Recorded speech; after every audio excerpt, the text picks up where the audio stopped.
ஒரு நல்லா பொரிஞ்சதுக்கப்புறம் சின்ன வெங்காயம், கருவேப்பிலை, தக்காளி, கொத்தமல்லி சேர்த்து ப்ளஸ் மஞ்சள் தூள், மிளகாய்த்தூள், மல்லித்தூள், கரம் மசாலா எடுத்து வச்சுருக்கோம். இதெல்லாம் நம்ம போடுறோம். பார்த்திங்கன்னா தக்காளி பாருங்கள் எந்த அளவுக்கு மசிஞ்சிருக்குன்னு சொல்லிட்டு இந்த அளவுக்கு மசிஞ்சிருக்குங்களா. இதில் வந்து எடுத்து வச்சுருக்கிற இந்த மஞ்சள், மிளகாய்த்தூள், மல்லித்தூள், கரம் மசாலா எல்லாத்தையும் நம்ம ஆட் பண்ணிடுறோம். ஆட் பண்ணிவிட்டு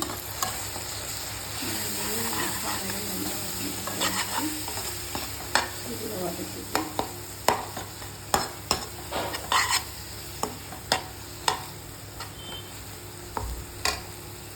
இதில் கொஞ்சம் தண்ணி ஆட் பண்ணிக்கணும்.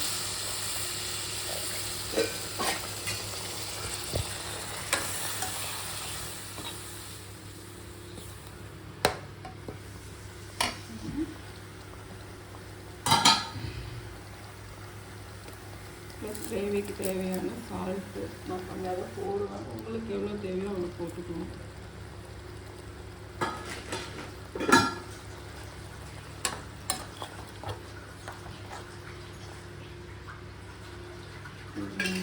நல்லா பச்சை வாசனை போகிற வரைக்கும் மூடி வச்சிடணும்.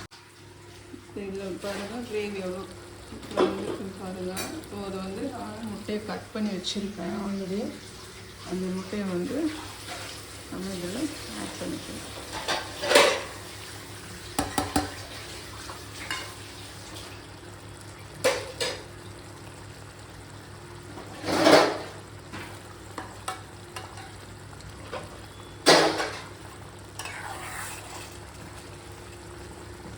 கிரேவியில் வந்து பச்சை வாசனைலாம் போயிடுச்சு. அதனால் நான் ஆல்ரெடி பாயில் பண்ணி வச்சுருந்து கட் பண்ணி வச்சுருந்த முட்டையை வந்து நான் ஆட் பண்ணிட்டேன். இது ஒரு 5 நிமிஷம் கொதிச்சா போதும். முட்டை கிரேவி சாப்பிட்டு பார்த்துட்டு ருசி எப்படி இருக்குன்னு சொல்லிட்டு கமெண்ட் பண்ணுங்கள். தேங்க்யூ.